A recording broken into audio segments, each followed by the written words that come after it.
This article is on the history of the word transgenderism and why eradicating transgenderism, eradicating equals eradicating transgender people. Yesterday, right-wing talking, let's see, when was this article released? On March 5th. So this would have been on March 4th. Right-wing talking head Michael Knowles gave the speech at CPAC where he claimed that transgenderism must be eradicated from public life, a story that we covered last week in a big cacophony of anti-trans stories that have been lumped together by Aaron Reed.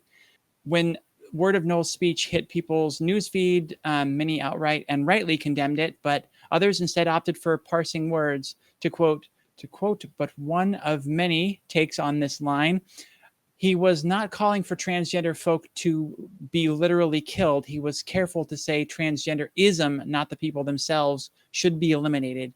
And I don't know where that comes from, where that thought process comes from. How do you tell people that transgenderism should be eliminated without them thinking that the transgender people should be eliminated? Because there are transgender people. And what you're saying when you say transgenderism is the idea of being transgender, which people just are transgender. So there is no separation of removing transgenderism entirely and removing transgender people. And eliminating, we can all agree, means eliminating. Like it's a pretty, one-to-one translation there. This is an opinion article by Julia Serano, by the way, on medium.com. She goes on, the thing is, the word transgenderism began as an in-community term, a term, I guess, for ourselves, that is, to refer to the phenomenon of transgender people. Therefore, eradicating transgenderism to her literally means eradicating us, which is something that I agree with.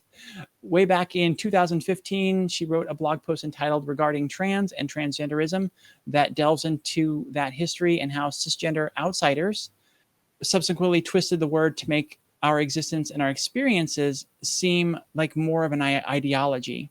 What follows is an excerpt from the original post. I am not sharing this in an attempt to resuscitate the word, she says, as I don't believe that it is even possible at this point, but rather to add important historical context to these discussions and to entreat cisgender people to not weigh in about language and issues that they are not familiar with.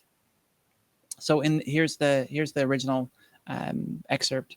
The word transgenderism has been around for as long as I have been aware of transgender activism. It appeared in the titles of explicitly trans activist books such as Patrick Khalifa's 1997 book Sex Changes, The Politics of Transgenderism, and the 2003 anthology Bisexuality and Transgenderism, Intersections of the Others. And others is capitalized. So it appears in Kate Bornstein's Gender Outlaw, Leslie Feinberg's Trans Liberation, and countless other trans activist books, including Whipping Girl, most notably in the chapter Coming to Terms with Transgenderism and Transsexuality.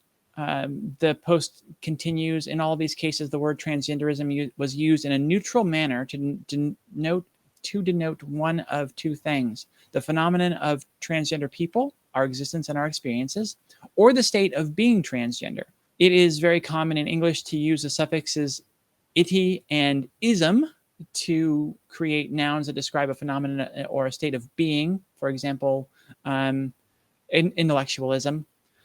So transsexuality and transgenderism are linguistically akin to those examples, and to me, talking about bisexuality or discussing the subject of lesbianism more generally. So those sorts of terms. Let's see. So yeah, this is the main premise of this piece that she's written, is that, first off, transgenderism is not an ideology. It's a description of the state of being transgender. So, pushing back against transgenderism, there's no separating it between pushing back against the existence of trans people and calling for the elimination of over 3 million people in the United States at minimum. If you do the math on, the approximate population of trans people in the United States based on surveys and census data. Yeah, pretty easy lines to draw there.